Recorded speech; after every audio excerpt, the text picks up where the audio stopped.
Hello, नमस्कार, good morning, सुप्रभात मेरे प्यारे बच्चों। आज मैं आपके सामने फिर एक नए महत्वपूर्ण पॉइंट को लेकर के आया हूं, जो प्रोनाउन के अंतर्गत बहुत ही महत्वपूर्ण है। मैंने आपको प्रोनाउन के अंतर्गत पिछली वीडियो में भी कई सारे पॉइंटों को बताया। आज मैं फिर कुछ पॉइंटों को बताऊंगा जिसको जानना अत्यंत आवश्यक है, ताकि जो प्रोनाउन हमारा जो चल रहा है, उसके जो प्रकार चल रहे हैं, वो सभी अंत तक पहुंच जाएं और उसकी जानकारी आप तक पहुंच जाए। तो लगातार मुझसे जुड़े रहें और उस जानकारी को प्राप्त करते रहें जो मैं आप तक पहुंचाना चाहता हूं। तो स्वागत करता हूं आप सभी का अपनी वीडियो में और लेकर चलता हूं क्रम में। मैं आप सभी को जोड़ता हूं और आपसे उम्मीद करता हूं कि आपने वो सभी पॉइंट बहुत ही अच्छी तरह से ध्यान में रखे होंगे, बहुत अच्छी तरह से आपको समझ में आए होंगे। तो सभी लोग मुझसे जुड़ जाएं और मेरी वीडियो को अंत तक देखें, ताकि वो सारा ज्ञान आप तक पहुंच जाए जिसे मैं देना चाहता हूं। तो चलते हैं, हम अपने उसी क्रम में जुड़ते हैं जो हमारा प्रोनाउन का जो क्रम था, सर्वनाम का जो क्रम था। कितने प्रकार के सर्वनाम होते हैं, हम किस प्रकार से उन्हें पहचान सकते हैं। मैंने आपको पिछली वीडियो में भी कई प्रकार के सर्वनामों के बारे में बताया। मैंने रिलेटिव सर्वनाम बताए आपको, मैंने इंट्रोगेटिव बताए, मैंने डोमिनेस्ट्रेटिव सर्वनाम बताए और मैंने कई सारी आपको जानकारी दी। उसी क्रम में आगे बढ़ते हुए आज मैं आपको अगला हमारा जो है डिस्ट्रीब्यूटिव प्रोनाउन, जिसको बोलते हैं विभाग सूचक सर्वनाम, इसके बारे में जानकारी दूंगा। अत्यंत महत्वपूर्ण क्लास है तथा यह क्लास उन सभी के लिए है जो बच्चे अंग्रेजी ग्रामर को पढ़ना चाहते हैं। बहुत ही महत्वपूर्ण क्लास है और मुझसे जुड़े रहें और उस ज्ञान को प्राप्त करते रहें। लेकर चलता हूं आपको उसी क्रम में जहां पर मैं छोड़कर गया था। प्रोनाउन सर्वनाम के जो कांड्स होते हैं, जो भाग होते हैं, जो प्रकार होते हैं, वो कितने प्रकार के होते हैं और प्रत्येक भाग को हम किस प्रकार से जान सकते हैं, उसी क्रम में लेकर चलता हूं। चलते हैं, शुरू करते हैं आज का वीडियो। विभाग सूचक सर्वनाम, डिस्ट्रीब्यूटिव प्रोनाउन क्या होता है। देखिए, distributive pronoun are those which show that person or things are taken single or in separate group. These pronouns are always singular. ये जो इसकी परिभाषा है, एक बार फिर देख लेते हैं। Distributive pronouns are those which show that person or things are taken single or in separate group. These pronouns are always singular, यानी कि ये सर्वनाम व्यक्तियों या वस्तुओं में से एक समय में केवल एक ही को सूचित करते हैं। ये शब्द सदैव एक वचन में होते हैं। जो डिस्ट्रीब्यूटिव प्रोनाउन के जो शब्द होते हैं वह सदैव एक वचन में होते हैं और एक समय में सिर्फ एक ही व्यक्ति या वस्तु को सूचित करते हैं। उदाहरण के तौर पर हम देख लेते हैं, जैसे ईच मान होता है प्रत्येक। ईच मान क्या होता है? प्रत्येक। आइदर मान होता है दो में से एक और नाइदर माने दो में से कोई भी नहीं। यानी कि जो ये जो सर्वनाम है यह एक समय में एक ही व्यक्ति या वस्तु को प्रदर्शित करते हैं और सदैव एक वचन में ही ये प्रयोग किए जाते हैं। जो हमारे विभाग सूचक सर्वनाम होते हैं, एक समय में एक ही के लिए प्रयोग किए जाते हैं और यह सदैव एक वचन में होते हैं। जो डिस्ट्रीब्यूटिव जो प्रोनाउन होते हैं, जिसमें हम ईच, आइदर और नाइदर का प्रयोग करते हैं, ये सदैव एक वचन में ही होते हैं और एक वचन में ही प्रयोग किए जाते हैं। देखिए, यहाँ पर कुछ उदाहरण है डिस्ट्रीब्यूटिव प्रोनाउन को, उसके भी देख लेते हैं। Each of the boys gets a prize. जैसा मैंने आपको बताया, ईच मान क्या होता है? प्रत्येक। ईच मान क्या होता है? प्रत्येक।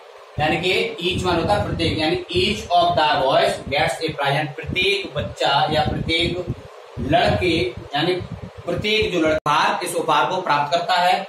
और अगला है आइदर। आइदर माने होता है दो में से एक। आइदर में क्या होता है? दो में से एक। Either of you can go, यानी कि तुम दो में से कोई एक जा सकता है। दो में से कोई एक जा सकता है। और तीसरा है नाइदर। नाइदर माने में से क्या होता है? दो में से कोई भी नहीं, यानी कि कोई भी व्यक्ति नहीं। तो neither of the toys is costly, यानी कि जो ये खिलौने हैं इनमें से कोई भी कीमती नहीं है। तीनों, ईच माने प्रत्येक, आइदर माने दो में से एक और नाइदर माने में से कोई नहीं, यानी कि each of the boys gets a prize. Prize मान होता है उपहार, यानी प्रत्येक लड़का उपहार प्राप्त करता है। या प्रत्येक और either of you can go, और तुम में से कोई एक जा सकता है। और neither of the toys is costly, कोई भी खिलौना कीमती नहीं है। यानी कि ये जो उदाहरण थे, मैंने आपको उदाहरण देकर भी डिस्ट्रीब्यूटिव प्रोनाउन को समझाया। जो विभाग सूचक जो सर्वनाम होते हैं वह क्या होते हैं, उनकी हम पहचान किस प्रकार करते हैं। यह सदैव एक वचन में एक व्यक्ति या वस्तु के लिए प्रयोग किए जाते हैं।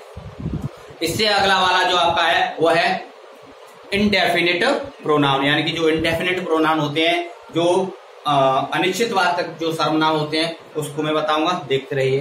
अब है हमारा इंडेफिनिट प्रोनाउन। इंडेफिनिट प्रोनाउन क्या होता है उसको भी देखते हैं। इंडेफिनिट मान होता है अनिश्चितवाचक सर्वनाम। तो इंडेफिनिट प्रोनाउन होता है, उसका मतलब होता है अनिश्चितवाचक सर्वनाम, यानी अनिश्चितवाचक सर्वनाम होता है वह क्या होता है उसको भी देखते हैं। उसकी परिभाषा क्या, देखिए, indefinite pronouns are those which refer to person or things in a generally way. They do not refer to any particular person or things. यानी कि ये जो ऐसे शब्द होते हैं जिनसे किसी निश्चित व्यक्ति या वस्तु का बोध नहीं होता, ऐसे शब्द जिनसे किसी निश्चित व्यक्ति या वस्तु का बोध नहीं होता, उन्हें हम अनिश्चितवाचक सर्वनाम कहते हैं। ऐसे शब्द जिनसे किसी निश्चित व्यक्ति या वस्तु का बोध नहीं होता, उन्हें हम अनिश्चितवाचक सर्वनाम कहते हैं। देखिए, जैसे वन है, वन माने कोई एक, कोई हो सकता है, इसका कोई हमें बोध नहीं है वो कौन है।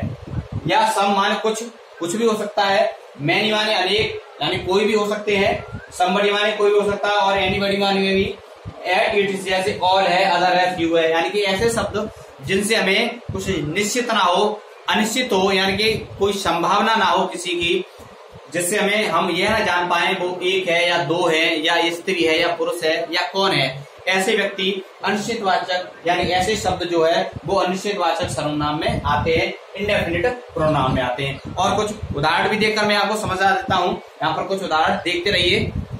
देखिए, कुछ उदाहरण है। Somebody has stolen my watch, यानी कि किसी ने मेरी घड़ी चुरा ली है। अब वो कौन है, कैसा है, स्त्री है या पुरुष है या बालक है, कौन है यह कुछ पता नहीं है, अनिश्चित है। इसलिए यहाँ पर जो somebody शब्द आया है ये कौन है, ये जो है वो इंडेफिनिट प्रोनाउन है। किसी ने मेरी घड़ी चुरा ली है, कुछ पता नहीं है। दूसरा है some are born great, कुछ जन्म से महान होते हैं, यानी कि जो महान होते हैं कुछ जन्म से होते हैं। ग्रेट माने महान, बॉर्न माने जन्म, कुछ जन्म से महान होते हैं। अब कौन होते हैं, कोई किसी के बारे में नहीं बताया गया। यानी many of them were Indians.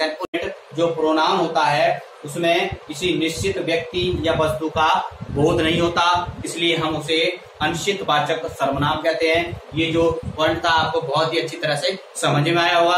अगले में कुछ पॉइंट और बता रहा हूँ आपको, तो लगातार मुझसे जुड़े रहें और उन सभी को जानकारी प्राप्त करते रहें। अगला पॉइंट है रिफ्लेक्सिव प्रोनाउन। वह क्या होता है वह मैं आपको देखिए अभी बता रहा हूँ। अगला पॉइंट है हमारा रिफ्लेक्सिव प्रोनाउन। जो रिफ्लेक्सिव प्रोनाउन होता है जिसको हम निजवाचक सर्वनाम कहते हैं, उसकी परिभाषा क्या होती है, उसको हम किस प्रकार से पहचान सकते हैं कि जो ये वाक्य है वो रिफ्लेक्सिव प्रोनाउन में है या इंडेफिनिट प्रोनाउन में है या इंट्रोगेटिव प्रोनाउन में है। देखिए, इसकी परिभाषा पहले देख लेते हैं। Reflexive pronoun indicate that the subject and the object refer to the some person or things। देखिए, वह सर्वनाम जो यह प्रकट करे कि कार्य का प्रभाव कर्ता पर ही पड़ रहा है, अन्यथा किसी और पर नहीं। वह सर्वनाम जो यह प्रकट करे कि जो कार्य का प्रभाव है, जो प्रभाव है वह कर्ता पर ही पड़ता है, किसी और पर नहीं, तो उसे हम निजवाचक सर्वनाम कहते हैं। साधारण तौर पर समझ लीजिए कि वह शब्द यह बताए कि जो कार्य किया जा रहा है उसका प्रभाव सीधा सीधा कर्ता पर ही पड़ रहा है, किसी और पर नहीं, तो उसे हम निजवाचक सर्वनाम कहते हैं, स्वयंवाचक सर्वनाम कहते हैं, रिफ्लेक्सिव प्रोनाउन कहते हैं। देखिए, जैसे इसमें किन शब्दों का प्रयोग किया जाता है, माई सेल्फ है, हिम सेल्फ है, योर सेल्फ है, देम सेल्फ है, आवर सेल्फ है। ये जो शब्द हैं इन हम रिफ्लेक्सिव प्रोनाउन में प्रयोग करते हैं। इसके बाद भी एक इसी के अनुरूप एक प्रोनाउन और आएगा, ये थोड़ा समझ लेना कि किसका प्रयोग किसके बाद किया जाता है। देखिए, इन शब्दों का जो प्रयोग है, इन शब्दों का प्रयोग रिफ्लेक्सिव प्रोनाउन में क्रिया के बाद में करते हैं। इसके बाद में जो हमारी क्रिया होती है उसके बाद में हम रिफ्लेक्सिव प्रोनाउन का प्रयोग करते हैं, जो हमारा रिफ्लेक्सिव प्रोनाउन है। यदि कोई सेंटेंस दिया है जिस प्रकार से ये दिया है, आई कवर्ड माई सेल्फ, क्या दिया है, my self with A blanket, यानी मैंने स्वयं को एक कंबल में ढक लिया, मैंने अपने आप को एक कंबल में ढक लिया। जो देखिए ये क्रिया आई है, क्रिया के बाद में ये शब्द जो प्रयोग हुआ है, दूसरा सेंटेंस देखते हैं, ही हर्ट हिमसेल्फ, यानी कि वह स्वयं घायल हो गया।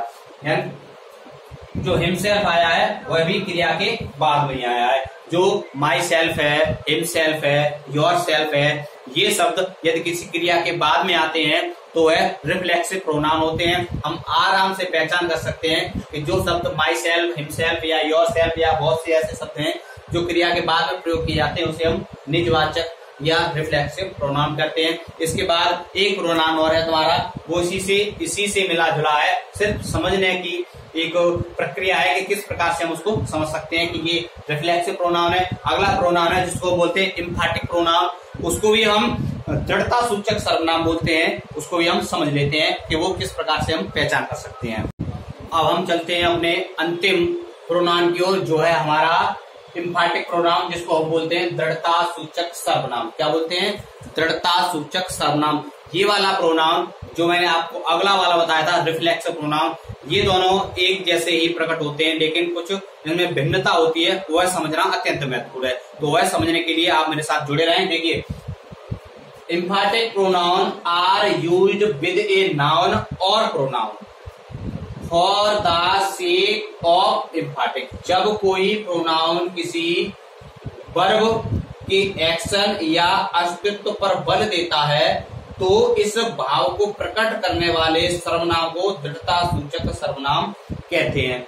जब कोई प्रोनाउन किसी वर्ब के एक्शन या अस्तित्व पर बल देता है तो इस भाव को प्रकट करने वाले जो शब्द होते हैं उन्हीं को हम दृढ़ता सूचक सर्वनाम कहते हैं। इसमें भी यानी इनमें भी my self, himself, your self, them self आदि शब्दों का प्रयोग किया जाता है, लेकिन ये बहुत ही महत्वपूर्ण पॉइंट देखिए कि इनका प्रयोग जो होता है वो तुरंत कर्ता के बाद होता है। इनका जो प्रयोग होता है वह तुरंत कर्ता के बाद में होता है। जो हमारे एम्फैटिक प्रोनाउन है उनका प्रयोग तुरंत कर्ता के बाद में किया जाता है। जैसे देखिए, आई माई सेल्फ सो, जैसे आई माई सेल्फ सो, देखिए इनका जो प्रयोग है वो तुरंत कर्ता के बाद होता है। और जो इससे वाला था मैंने आपको बताया था, उसका प्रयोग जो था क्रिया के बाद होता था। किसके बाद होता था,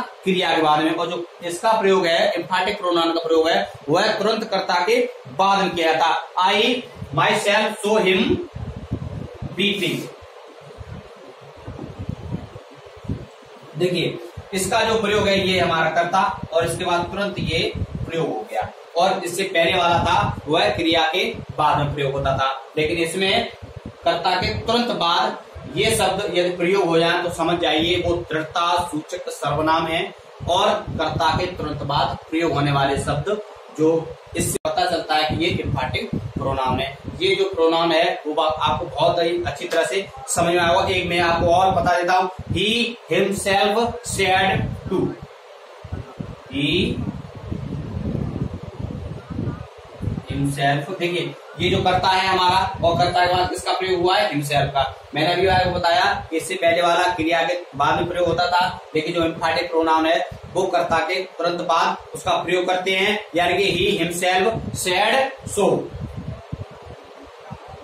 सेड सो, यानी कि इसका जो प्रयोग है वो तुरंत कर्ता के बाद में प्रयोग हुआ है। इससे हम पहचान कर सकते हैं कि ये रिफ्लेक्सिव प्रोनाउन है या इंट्रोगेटिव प्रोनाउन है या एम्फैटिक प्रोनाउन है, या क्या कौन सा जो मैंने आपको जितने प्रोनाउन होता है उनको हम अच्छी तरह से पहचान कर सकते हैं।